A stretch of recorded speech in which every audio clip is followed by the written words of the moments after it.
আমি আপনাকে ভালোবাসি। আপনি কি? আমি তার ছোট বোন।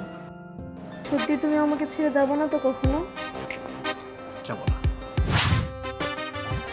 সালাম, তুই এখান থেকে যা। খালাম্মা, যা মানে যা।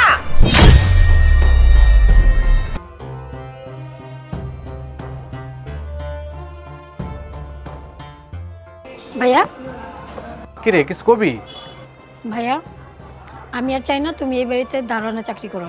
কি রে তুই এগুলা কি কইতাছস? তোর কি মাথা ঠিক আছে?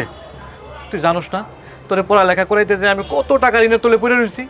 এখন যদি আমি চাকরিটা ছাইরা দেই তাহলে ঋণের টাকাগুলো কেমনে শোধ করুম? আর আমি বুঝতাছি না হঠাৎ করে তোর কি এমন হইলো যে তুই আমারে কইতাছস এই বাড়ি থেকে চলে যেতে? তা তো আমি জানি না তুমি কিভাবে শোধ করবে। আর শোনো, আমি যেটা বলতেছি এটাই আমার লাস্ট কথা। তুমি আজকের মধ্যে যদি এই বাড়ি ছেড়ে না যাও তাহলে আমি কিন্তু এই বাড়ি ছেড়ে যাবো না। এই কথাটা তুমি মনে রেখো।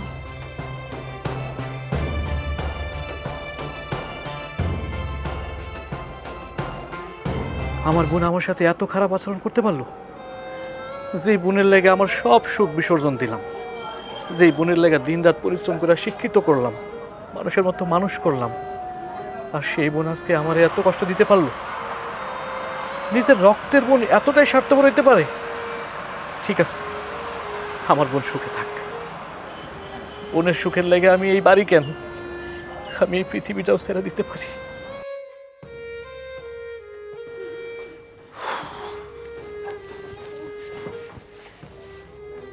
তিথি, তুমি ভাইয়াকে আমাদের বাসা থেকে বের করছো কেন?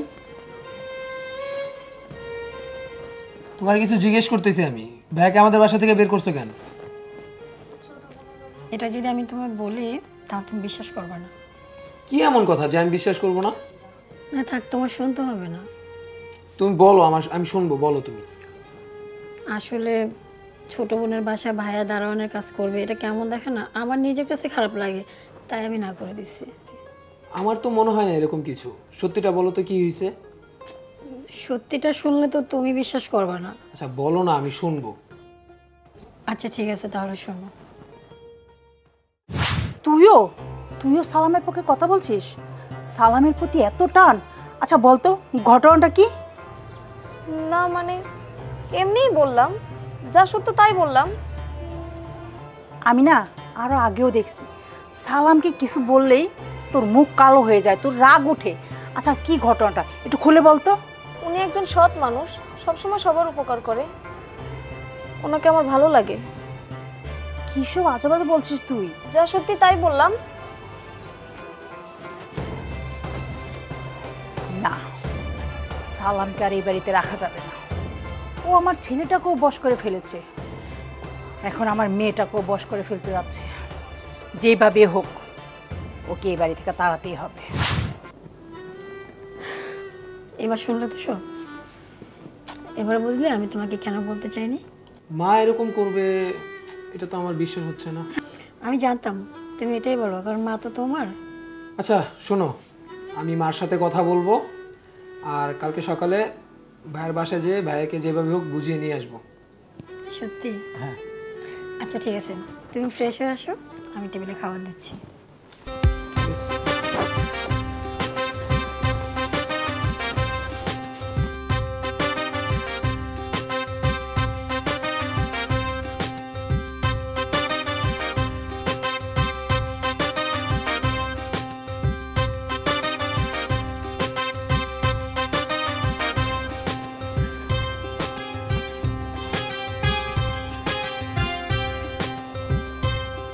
তোমরা ওকে আবার ফিরে আমার বাড়িতে নিয়ে আসছো? আচ্ছা মা, একটা সত্যি কথা কও তো, সালাম ভাই কি কখনো তোমার অবাধ্য ছিল? সালাম ভাই কি কখনো এই বাড়ির খারাপ চাইছে? আচ্ছা তাহলে তুমি তারা এত অপছন্দ করো কেন? না, এমনি ওকে আমার ভাল লাগে না। ও আমার ছেলে, আমার মেয়েকে আমার কাছ থেকে আলাদা করে দিতে চাচ্ছে। আচ্ছা মা, আমি তো তিথিকে ভালোবেসেই বিয়ে করেছি, এখানে সালাম ভাইয়ের কি দোষ? আর মারিয়া সালাম ভাইকে ভালোবাসে, এখানে সালাম ভাইয়ের কি দোষ বলো? আর সালাম ভাই তো মারিয়াকে ছোট বোনের মতোই দেখে। মা, মানুষকে মানুষের মতো ভাবতে শিখো, পোশাক দিয়ে বিবেচনা করো না, গুণ দিয়ে বিবেচনা করতে শিখো। খালাম্মা, আপনার এই সম্পত্তির প্রতি আমার কোনো লোভ নাই, বিশ্বাস করেন। আমি কোনোদিন এইসব জিনিসটা ভাবিও নাই। আমার বাপ আপনাকে বাড়িতে অনেক বছর কাজ করছে। আপনাকে বাড়িতে কাজ করতে করতে আমার বাপ মারাও গেছে। আমার বাপ মারা যাওয়ার পর থেকে আমি আপনাকে বাড়িতে কাজ করি।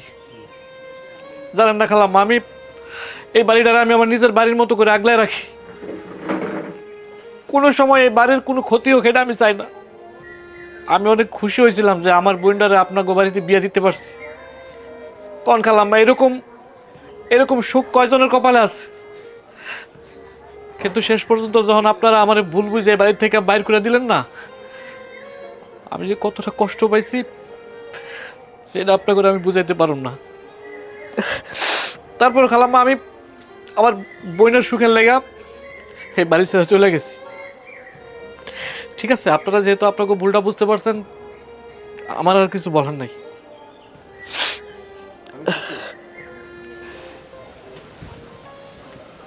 বাবা সালাম, আমি আমার ভুলটা বুঝতে পেরেছি।